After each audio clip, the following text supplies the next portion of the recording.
It all started with the bicycles. As we humans go through evolution and keep thinking about how we can make things which already exist better, faster, easier, more capable, and efficient. In the second half of the 19th century, both in Europe and US, there were already many attempts to build a practical steam bicycle.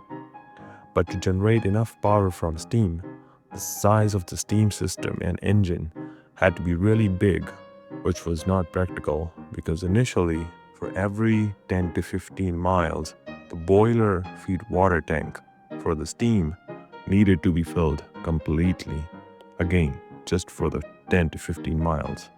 In 1885, Gottlieb Daimler and Wilhelm Maybach, yes, the Mercedes Maybach, since this duo also created early Mercedes cars as well.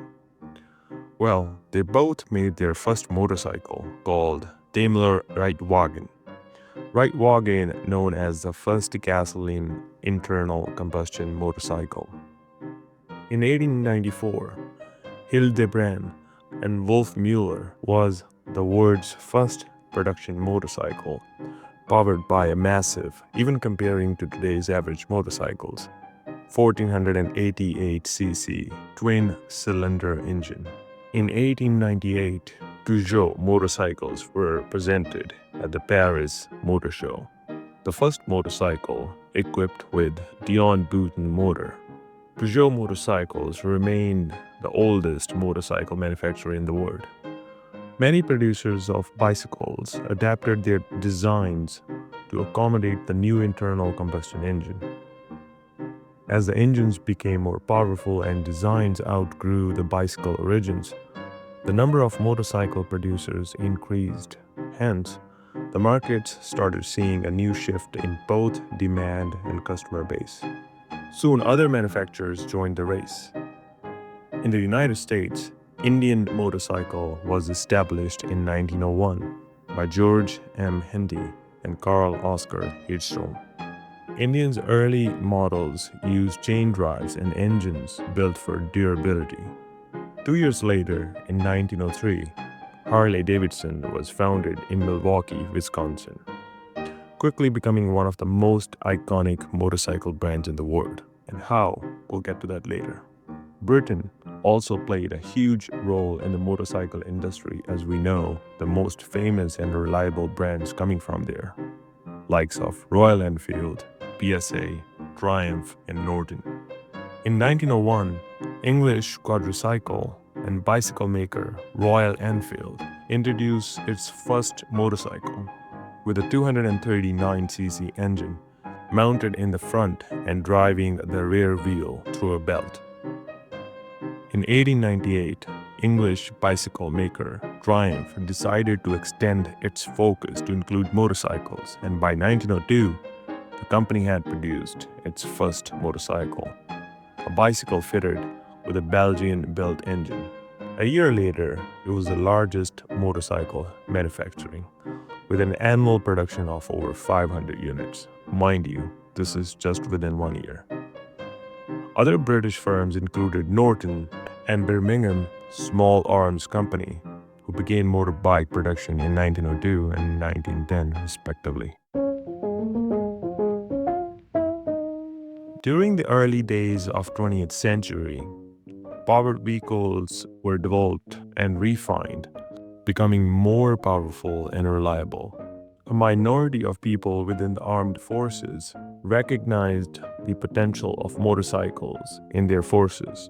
Unfortunately, seeing the independence of soldiers who were lucky to drive those motorcycles and seeing their freedom of movement was unwelcome to the commanding officers. In other words, jealousy, which was another hiccup in the acceptance of the military motorcycle. Primarily, motorcycles were being used as dispatch vehicles for surveying areas and even in some cases as mobile gun platforms for machine guns. The goal was to use motorcycles as agile machines capable of handling rugged terrain, transporting injured soldiers, and running mountain artillery. Here are some of the motorcycles used in World War I. Harley-Davidson Model J. This was the 1917 model and were painted in olive green during the war. The Model J often came outfitted with accessories such as sidecars, shields, and machine guns. Indian Power Plus Big Twin. Indian produced an estimated 50,000 motorcycles for the US military.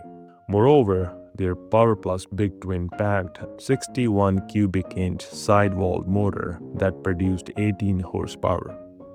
Excelsior Model 19.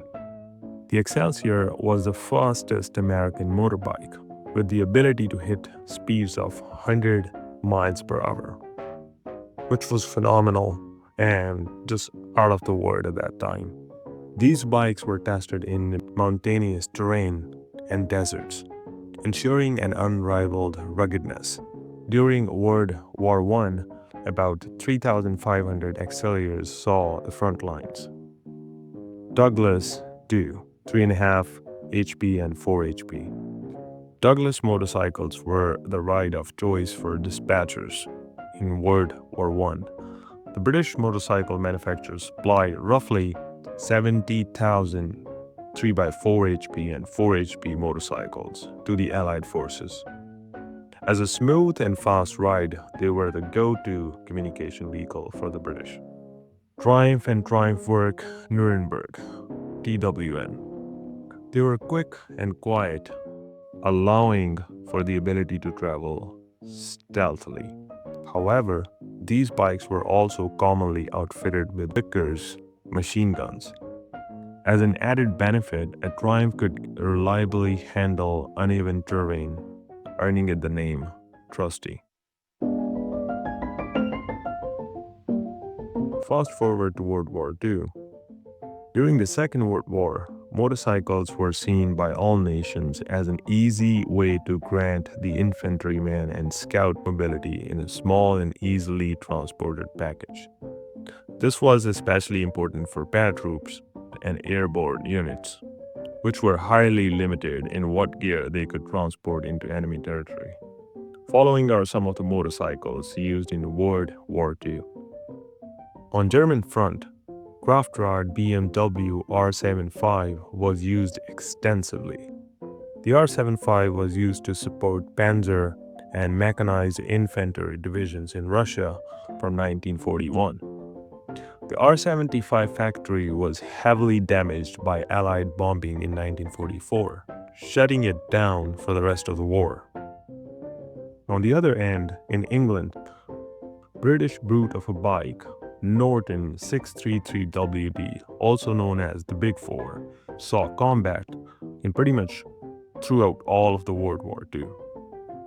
Released in 1921, the 633cc air-cooled single-cylinder engine in the Norton punched well above its displacement, allowing it to carry 3 well-equipped troops when attached to a sidecar, of course, with ease. There were even the provision for a Bren gun, giving the Big Four that means to fling hot lead fury if needed. In America, legendary Harley-Davidson's WLA was the workhorse in World War II. This was and is one of the most loved and iconic wartime motorcycles of all time. It was so good, in fact, that even America's enemy, Japan, copied it with its 1937 built Type 97. Why was it so good that even a sworn enemy copied it? Well, because this big Harley looked fantastic and went like a doodlebug. 65 miles per hour, flat out made it one of the fastest military bikes of the war. And now finally, Royal Enfield. WD by RE, also known as Flying Flea. Due to small size with a 125cc engine, it could still go up to 45 miles per hour. Royal Enfield also manufactured the carry crate that kept the bike safe while falling to the earth, or sat in a glider along with the paratroopers. Here is a fun fact about this motorcycle. Royal Enfield Flying Flea was actually a German-designed DKW they had been forced to license to Royal Enfield in 1938, as the Nazi government tried to force the firm out of business due to its Jewish directors. I guess that played a big part in the favor of British. Today, motorcycles come in countless styles, from cafe racers, cruisers to superbikes. But their origin story is one of experimentation, vision, and the relentless pursuit of motion.